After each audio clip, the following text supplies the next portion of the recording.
Good morning. This is a 1997 Toyota Avalon, 108,000 miles. Okay, just got this car. A couple little things that are kind of funny is never had this happen before. That was on the way home. Happy days. Be careful when you touch these tires. These things are like little razor blades. Has decent tread. All the tires matched. But you can see this tire is old, right? You want to know how old the tire is. You can find out by looking at the side wall of the tire, and you're going to find the numbers. This is going to tell you what size the tire is, right? 205 65 R15, so it's a 15-inch tire. 94H, that's the speed rating.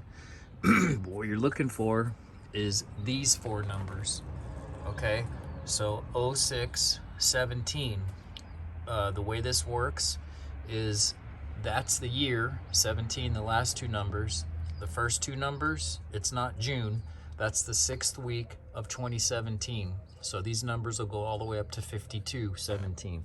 So it is now February 22, so these tires are approaching 5 years old. Okay, so you can see there's tread, but the tires are old, so it does need new tires. When you're buying a car, one of the things you want to look for, do the tires match? Are they the same tire? Okay, so in this case they are.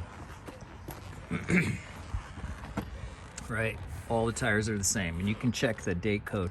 But if you look right here, you can see there's a they hit the side wall of the tire, so there's a cut right there. Plenty of tread. Tire's old, as evidenced by the fact that I had to deal with this last night, right? 10 o'clock at night on a busy highway, freezing cold in the wind, and this thing was almost flat. So when I got in here last night, that was there, but there was no tool to spin this right here. Luckily I had my tools with me, and I was able to change the tire on the side of the road. Here in California, don't even think the highway patrol is going to stop. So you do want to check your spare. All right, that's pretty much it. All right, so what I want to go to, a couple little easy tune-up things that I do. First thing you want to do, I do a couple things. Change the oil. I usually change the transmission fluid if I can. Clean the mass airflow sensor. All right, so for some of you folks that, real car basic stuff, this is your air box. There's an air filter in here. I've already taken off these clips. These things can be real challenging to take off, right? There's two little clips down there, and usually clips up here.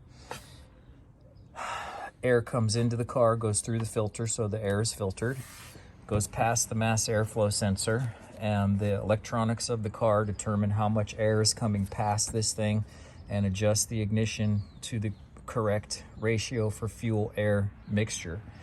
This is a throttle body, okay? So when you press your accelerator, this is a mechanical throttle body. Some of them are fully electronic and you don't see these cables and stuff. So this is a throttle body. Inside here, going across there, is a butterfly valve. I'll show that in a minute. And that adjusts the throttle. That thing's going back and forth, and that lets in, like, if it's all the way shut, almost no air. And then as it opens up, full air, and then the gas and more air. And this somehow determines the proper amount of air. All right, so here's your electrical, and just so happens it's a 10 millimeter, okay? And what typically happens is you're working on the car and you lay these tools down right here, and you connect the negative and the positive, and if you do that, boom, sparks everywhere. So you don't want to do that. So laying tools down here is really common. There's an easy way to do that. Just get a towel and lay it on top so you don't have to deal with it. Okay, so what I want to show is this little tool.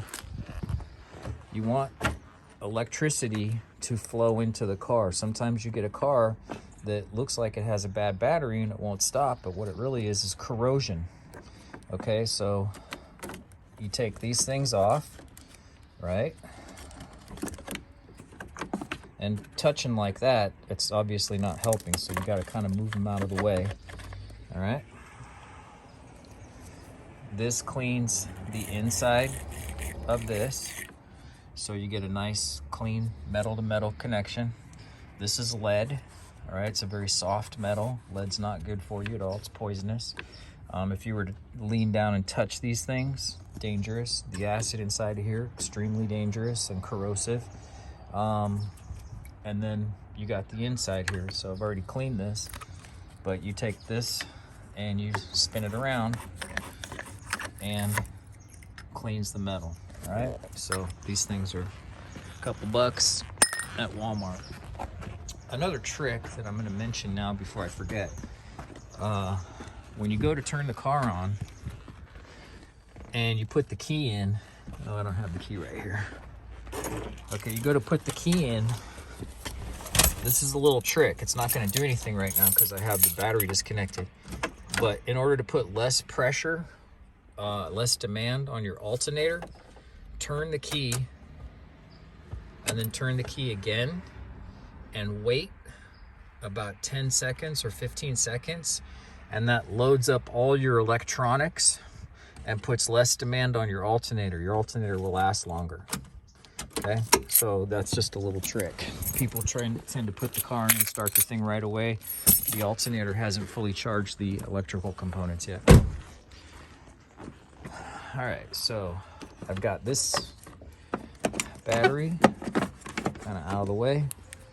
I put my towel right here just to protect myself from touching that. I don't need this tool, so I'm putting that over there. All right, mass airflow cleaner. All right, got enough carburetor, choke, throttle body cleaner. Okay, I got enough of that. And you do not want to use anything else except mass airflow cleaner. And when you clean these things, you want to let them fully dry. You can take some of the mass airflow sensors off. Sometimes you got to use special bolts, but in this case you don't really need to. So you take this off, you got to loosen that up, and I'm gonna change the view and stuff here, so hopefully this will work. I've got my cheapo little tripod thing going on.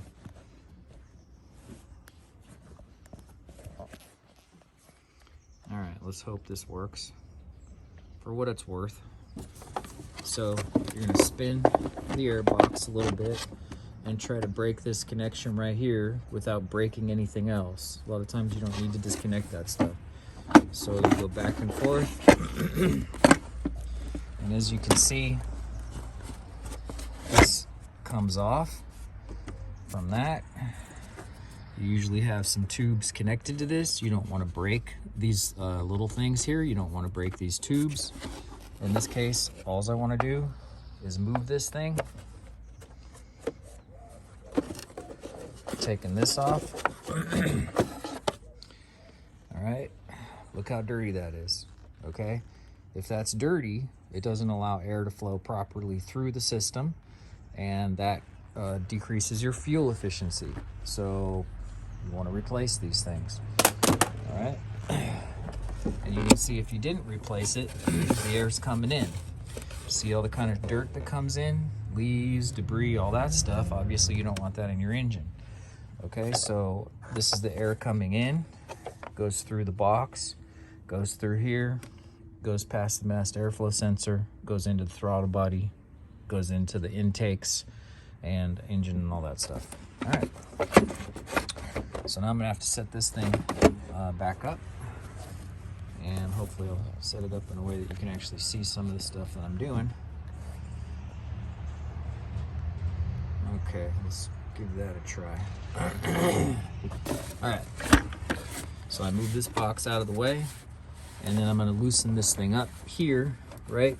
So I don't know if this has ever been cleaned before, so I loosened it up before and I took it off. It was pretty tough to get it clean.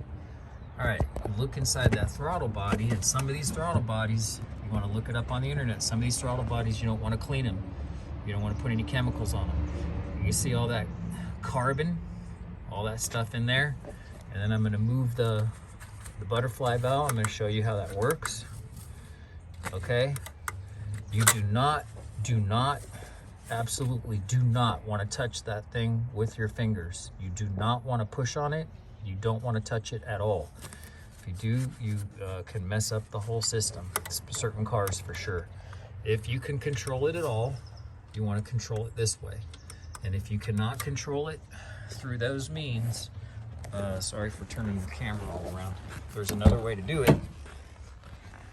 Push down on the gas pedal. That'll do the same thing. Or use a stick and push down on the gas pedal with a stick and get that thing open. So when you're cleaning that thing, you don't want to push on it with a rag. You want to push on it with like a toothbrush. Okay, so usually I'll have strangely enough, in my kit here, I'll usually have a toothbrush. And if not, I'll literally go grab one and use it, because you can clean that throttle body off with a toothbrush. Okay, so you're gonna, it's gonna be very difficult to start the car after you do that, because you put a whole bunch of chemicals in here. Okay, all right, so if you look down this tube, you can see there's nothing inside of it. But if you look down this tube, you have the mass airflow sensor. All right, so what you can do is you just take your cleaner and you spray it in there, clean the mass airflow sensor.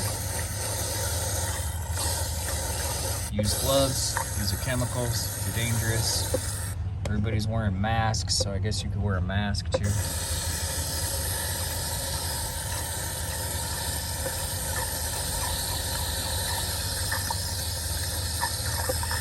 I clean the heck out of them because I don't want to get back in here and do any more cleaning. Car ran fine. It's probably fine. All right, clean enough. Throttle body, that's a different story, because it has two sides to that that plate. All right, that throttle body plate. So as you can see, you spray this chemical. These cans don't like to be sideways, and you might be able to see or might not be able to see that, you know, it's coming clean. And you can control, in this case, you can control it from both sides, but the back side of that thing is literally black. It's just black. It's so dirty. So I gotta go get a toothbrush. Right back.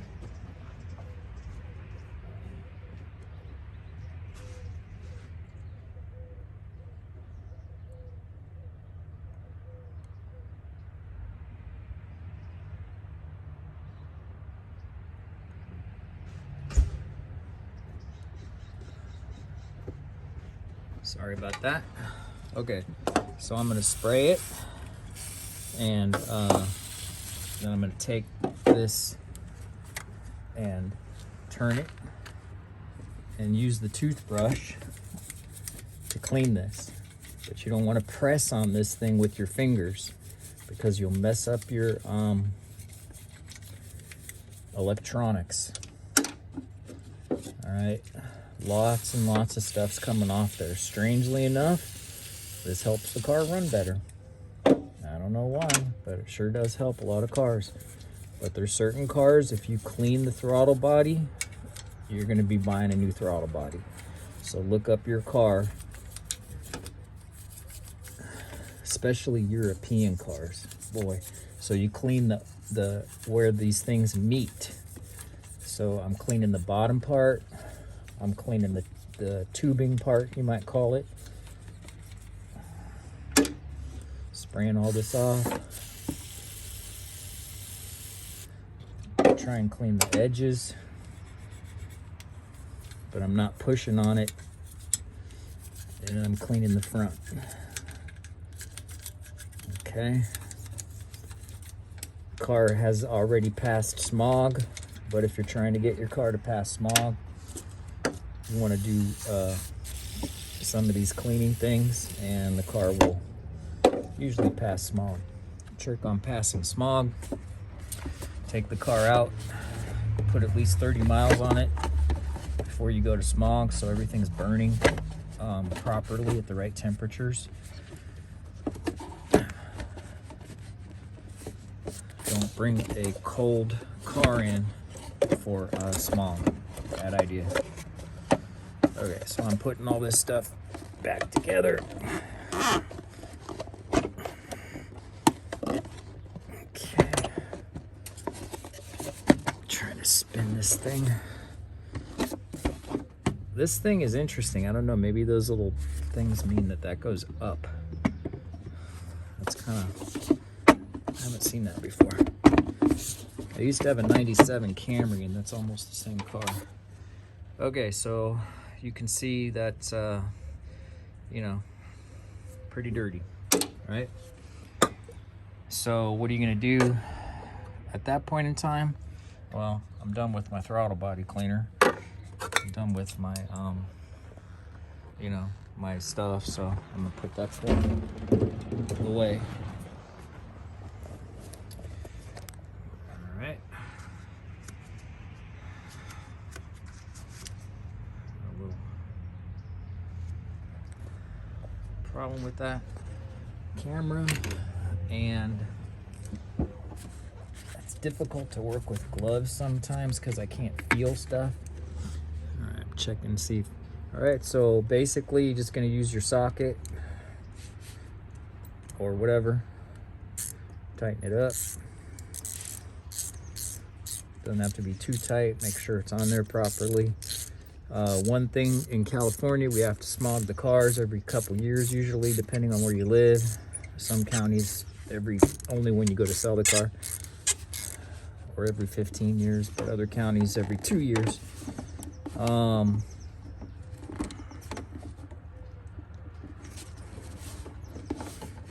on. Come on, man. Go back on. All right, this thing's not going back on.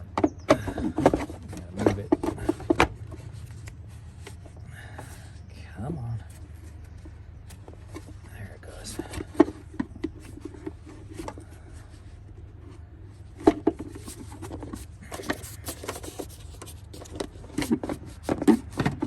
Okay. Come on there. All right. So this isn't too hard. Okay, this matches. It looks like it's lined up. When you're putting the air box back on, you want to make sure the air box goes back on. It'll be difficult. Again, you want to be really careful not to break some of these nipples. When you're going to do the smog, what usually happens is you disconnect something like this, or you disconnect something like this, and then you forget to connect it again. That's an automatic fail on your smog. The smog technician will not tell you. They can't adjust anything, so they can't touch anything. They're just like, sorry, it's a fail. And you're like, dude, you haven't even touched the car yet. Well, they're doing a visual, so they'll do a visual first. Okay, so on this car, you have those clips have to be in down there, okay? And then you put these clips in here, and the air box, you know, all this stuff has to be tight, okay? So when you go to start the car, okay, you want to connect back up the battery. I believe that it's best to connect the negative first because it grounds everything out, and then you put the positive on. You push those things down, tighten them up. This This is really simple stuff. If you went to a mechanic and you got some of this stuff done, that might cost you, I don't know, 75 bucks or $75. So it'd be like $150 right there. And look how long it took. Not long at all. Okay.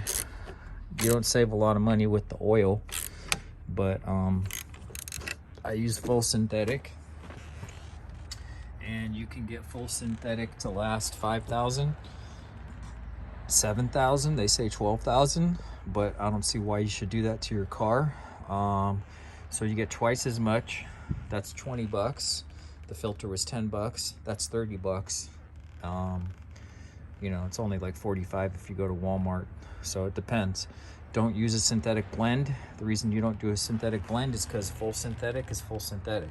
Synthetic blend might be 1% synthetic and 99% regular oil. It's a scam. It's a ripoff. Don't do it. Okay, so there you go. You got the cardboard. You know, you're creating environmental issues. All this oil. All right. And the car is going to be a little difficult to start because it's got all that chemical in there. 108,000 miles on a 97, not bad. Here we go. All right, very rough.